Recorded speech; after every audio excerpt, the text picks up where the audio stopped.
Pemirsa, pemilihan umum Indonesia yang diselenggarakan pada Rabu 14 Februari 2024 sudah berakhir. Kini seluruh masyarakat Indonesia tengah memantau hasil perhitungan akhir. Pasalnya, hasil pemilu akan menentukan nasib bangsa dalam 5 tahun ke depan. Dalam menunggu hasil, nyatanya bukan hanya rakyat saja yang tak sabar. Para calon presiden dan calon anggota legislatif yang turut berkompetisi justru adalah kelompok orang yang paling cemas menunggu hasil pemilu. Dalam kompetisi ada yang menang dan kalah. Bagi beberapa orang yang ikut berkompetisi, tapi tidak siap menerima kekalahan, biasanya bisa mengalami gangguan mental. Itulah mengapa setelah pemilu ada saja yang mengalami gangguan mental ketika realita tidak sesuai dengan ekspektasi. Lantas bagaimana caranya mengelola diri agar kondisi jiwa tetap terjaga setelah pemilu dan bisa menerima kekalahan? Hidup Sehat akan menjelaskannya untuk pemirsa di rumah.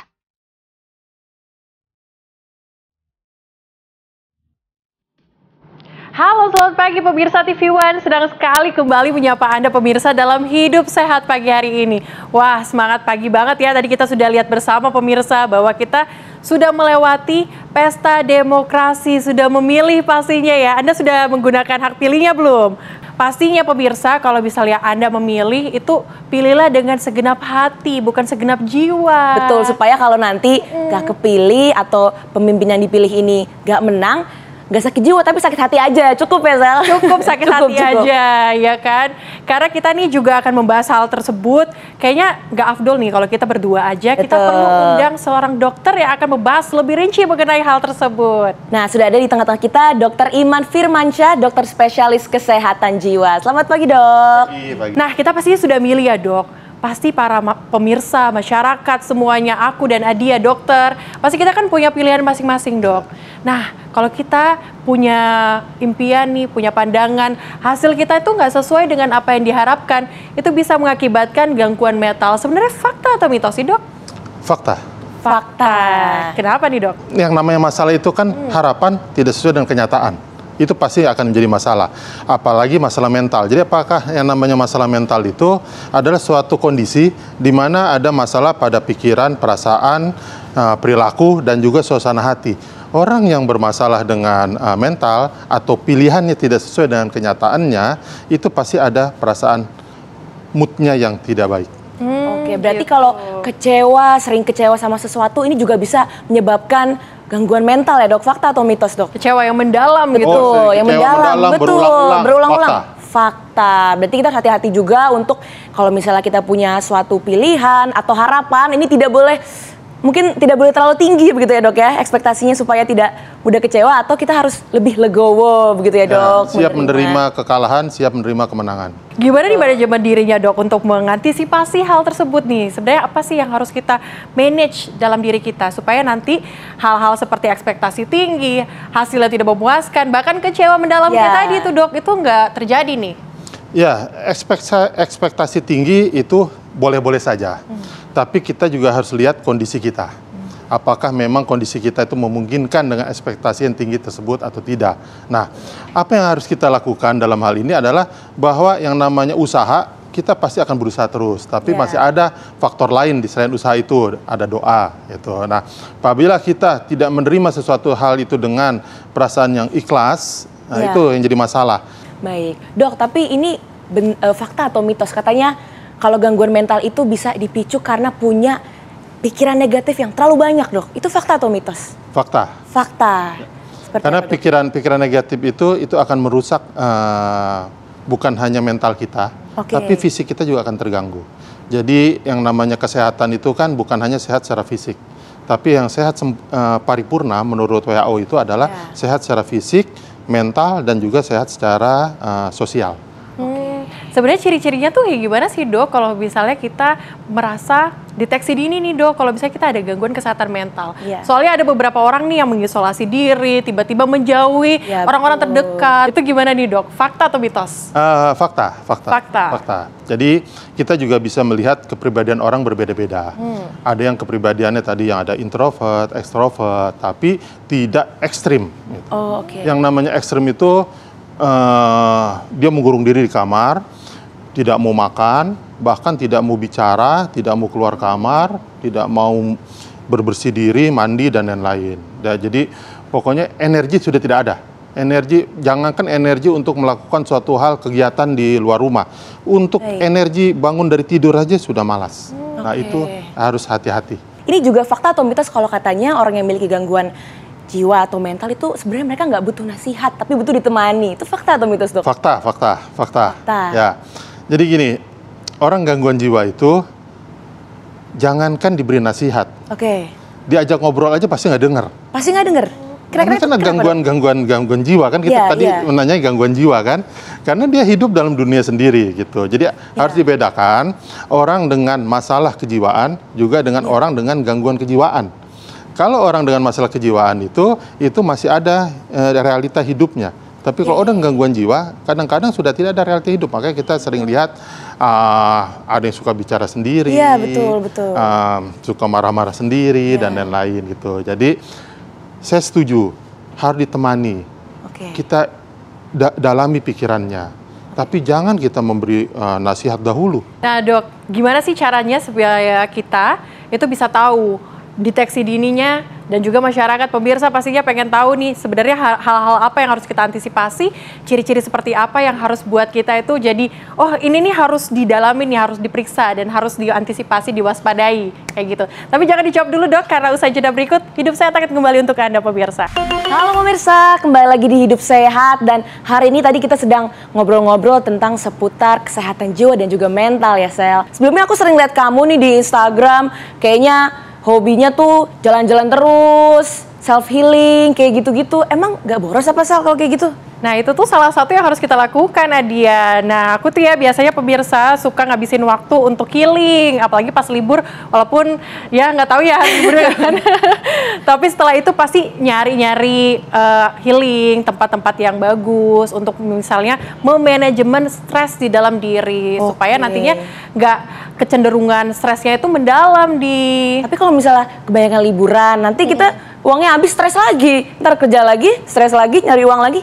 Jadinya ribet ya, mending kita langsung tanya aja ke Dr. Iman Firmansyah yang sudah ada di tengah-tengah kita. Dok, sebenarnya tuh self reward, sering healing itu sebenarnya perlu dibutuhkan apa itu terlalu berlebihan sebenarnya Dok? Ya, saya tertarik dengan liburan karena healing.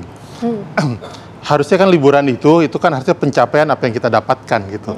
Jadi kita mendapatkan pencapaian sesuatu, akhirnya kita jadikan liburan. Kalau kita liburan karena healing, berarti catatannya pasti dia bekerjanya, suasana bekerja tidak nyaman. Tenang Dok, apakah saya nyaman. Itu benar?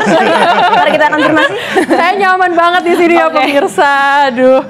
Tapi ada fakta mitos nih ya Dok. Kalau misalnya kita mudah marah, terus habis itu kita melampiaskan kepada orang-orang yang ya tidak bersalah, terus melakukan kekerasan gitu ya Dok. Itu sebenarnya ada gangguan kesehatan mental dalam diri kita. Fakta atau mitos Dok? Fakta. Jadi marah itu kan normal. Normal ya. Itu adalah anugerah Tuhan yang diberikan kepada kita. Bayangkan kalau kita tidak bisa marah, kita dipukul orang, senyum, ditabrak mobilnya, senyum. Marah itu ada suatu anugerah pada kita. Namun yang jadi masalah adalah marah itu tidak pada tempatnya atau berlebihan yang tidak mendasar gitu tadi. Tiba-tiba padahal kita kesal sama pimpinan kita, akhirnya kita marah membabi buta pada anak kita, pada istri kita. Ya Dok ya, Dilampiaskan ke sana, padahal mereka tidak tahu apa-apa yang terjadi. Jadi itu yang akan jadi masalah apabila marahnya tidak pada tempatnya dan membabi buta. Nah Dok, kalau misalnya melampiaskan kemarahan dengan makanan nih, binge eating ya kalau nggak salah namanya. Jadi kayak misalnya malah makan secara berlebihan atau bahkan nggak makan sama sekali. Itu juga ciri-ciri Dok katanya dari orang-orang yang stres atau memiliki gangguan mental. Iya, jadi itu termasuk addictive disorder. Jadi gangguan kecanduan termasuk makan. Jadi apapun solusinya makan gitu. Misalnya. Jadi fakta ya Dok ya? Fakta. Kita kesal, makan. Kita sedih, makan. Kita senang, makan. Jadi semuanya solusinya satu kata. Makan. Kayaknya aku tahu deh ada orang kayak gitu deh. Sepertinya Adia biasanya kalau habis kerja itu nyari makan Dok. Nah, ya. Iya, masa nyari angin, nyari makan dong masih kita habis kerja ya. Tapi benar ya Dok, berarti fakta kalau misalnya manajemen stres ini bisa dilakukan untuk nantinya mencegah terjadinya gangguan mental. Seperti tadi Dok, fakta ya Dok? Fakta, harus itu. Seperti apa sih dok? Tadi kan kita sempat menyinggung sedikit mengenai ciri-ciri dasar dari ini nih deteksi dini kegangguan kesehatan mental. Itu sebenarnya ciri-ciri yang paling mendasar tuh apa sih dok? Ya, jadi stres itu kan sebenarnya normal. Jadi kita semua itu pasti punya stres. Namun stres itu ada yang eustress, itu adalah stres yang normal, dan juga ada yang distress, stres yang abnormal, yang tidak normal. Nah, stres itu kan terjadi karena kita harapan tidak sesuai dengan kenyataan. Dan apa yang harus kita lakukan terhadap stres? Ya kita harus memanajemen, kita harus bersahabat dengan stres itu. Jadikan stres itu untuk memicu kita menjadi lebih baik, untuk menjadi satu hal yang positif. Nah, itu yang harus bagus untuk stres. Jadi, stres itu harus dikendalikan, tapi tidak bisa dihilangkan selama kita masih hidup. Oke, jadi berarti kalau misalnya kayak berolahraga itu juga bisa menjadi apa ya, pelampiasan atau seperti apa dok? Misalnya kalau untuk aktivitas fisik seperti itu. Bisa. Stres itu di otak itu ada namanya hormon stres, namanya kortisol. Itu hormon stres. Pada saat kita stres, hormon kortisol kita tuh meningkat banyak. Pada saat kita olahraga, keluar juga hormon, namanya endorfin. Itu adalah hormon kebahagiaan. Pada saat hormon kebahagiaan itu lebih banyak daripada hormon stres, kita happy, senyum terus, bahagia terus. Namun pada saat kortisol kita lebih banyak daripada kebahagiaan kita cemberut terus, marah terus, bertekuk-tekuk terus mukanya. Iya. Dok, katanya juga coklat mengandung endorfin yang banyak nih dok. Berarti boleh dong kalau makan coklat aja nih dok? Bisa meningkatkan kebahagiaan. Ya, tapi gulanya juga tinggi. Oh iya ya, benar juga. Bahagia tapi sakit. Ya. Menarik ya perbincangannya. Kita akan lanjutkan kembali dengan pertanyaan-pertanyaan lain seputar dengan kesehatan mental dan juga mungkin cara-cara apa biar kita bisa mencegah ya, bisa memanage stres dalam diri kita. Jangan kemana-mana setelah yang satu ini. Halo pemirsa Hidup Sehat, kembali lagi di Hidup Sehat ya. Tadi kita sudah bahas banyak sekali pemirsa. Bahkan tadi ada yang menarik kalau misalnya orang dengan gangguan kesehatan mental ini tidak butuh nasihat. Nah, coba kita tanyakan pada dokter ya dok. Biasanya kan di usia 17 sampai 19 tahun itu orang tua suka kewalahan nih untuk mengantisipasi anaknya gitu ya, yang saat itu sedang masa puber dan rebel gitu ya, lagi pengen coba hal baru. Iya, sebenarnya orang tua tuh harusnya seperti apa sih bertindak biar memanage anaknya tidak gimana ya jadi anak yang nakal dan sebagainya. Biasanya kayak gitu ya. Seperti apa dok? Ya, pada usia-usia tersebut anak-anak itu mempunyai sifat sedang mencari peran. Ya, dia dianggap anak-anak sudah tidak karena badan sudah besar. Dianggap dewasa belum bisa dianggap dewasa karena dia belum bisa menghasilkan uang, masih diberi uang saku oleh orang tuanya. Makanya dia bingung perannya. Nah, yang paling gampang untuk dilakukan oleh orang tua adalah bersikaplah sebagai teman terhadap dia. Jangan terlalu memojokkan anak-anak itu, menjudge, menghakimi dan lain-lain. Tapi berkawanlah sebagai sahabat. Dan itu yang paling penting karena yang namanya anak-anak remaja itu lebih dekat dengan sahabatnya dibanding dengan orang tuanya. Oke dok, berarti tadi selain misalnya olahraga, lalu juga mungkin bisa mendekatkan diri pada Tuhan kali ya dok untuk bisa mencegah stres. Nah, kalau journaling tuh bagus nggak sih dok untuk menjadi sarana gitu untuk melampiaskan stres? Journaling. Oh, menulis. Menulis, betul. Itu seperti apa dok? Sangat bagus, sangat bagus. Itu bisa dilakukan apabila kita tuh punya kepribadian yang tertutup, yang sulit untuk bicara kepada orang lain. Jadi kita bisa menulis hari ini kita apa yang kita lakukan. Nah, itu pun sering kita lakukan namanya terapi yang dilakukan oleh dokter-dokter psikiater namanya CBT. CBT, Cognitive Behavior Therapy. Kita merubah kognitif, merubah mindsetnya, berharap bahwa perilakunya dia berubah. Gitu. Itu dilakukan dengan menulis. Kalau saat ini kita melakukan hal yang buruk, poinnya berapa, apa yang kita lakukan dan lain-lain. Dan itu sangat bagus sekali menulis. Saya pernah kayak dapat itu loh dok dari, saya lupa apa namanya, kayak tabel gitu.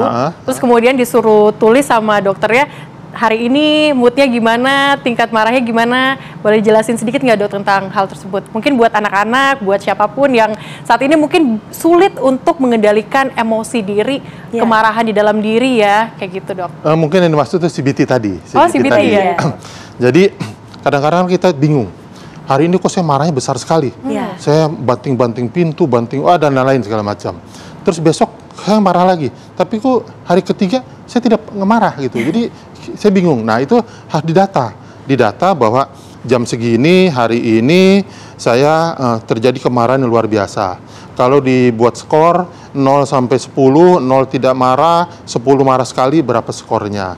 Terus apa yang dilakukan pada saat marah seperti itu. Setelah melakukan itu, skornya naik atau turun 0 sampai 10 gitu. Kalau dia turun, berarti yang dilakukan ini sudah bagus dan ini bisa dilakukan. Tapi kalau yang skornya malah tambah naik, berarti yang dilakukan ini kurang bagus. Nah, itu kan bisa kita rekapitulasi apa nanti kesimpulannya seperti apa. Sangat bagus sekali itu. Oh, gitu. Juga ya, soalnya bisa diikutin. Dan itu bisa dilakukan oleh sendiri. Mandiri berarti Mandiri. bisa. Berarti salah satu cara manajemen diri yang ringan yang bisa dilakukan sendiri Bisa. ya, Dok ya. Oke. Butuh rajin aja. Oke. Rajin mencatat. Oke, baik, terima kasih dokter atas penjelasannya Terima hari kasih, ini. Dok. Luar biasa sekali ya pemirsa. Hari ini kita mendapatkan banyak sekali manfaat dan juga Betul. saran dari dokter. Terutama untuk kalian yang pemirsa yang di rumah yang saat ini masih berada di kondisi amarah, emosi yang tidak bisa terkontrol tadi. Nah, untuk itu kita mengucapkan terima kasih banyak Dokter Firman hari ini sudah datang dan juga memberi saran-saran tadi seputar kesehatan mental. Dan ini tadi saran juga bisa menulis ya, Dok ya, Dokter Firman ya. Kita bisa menulis, olahraga dan juga lain-lain. Nah, nggak kerasa nih, 30 menit tadi kita menemani pemirsa di rumah di acara Hidup Sehat hari ini, dan tentunya Hidup Sehat akan kembali lagi setiap hari Senin hingga hari Jumat pukul 9.30. Waktu Indonesia Barat, saya Celia Alexandra dan Saya Dian Wari. Indonesia Hidup Sehat.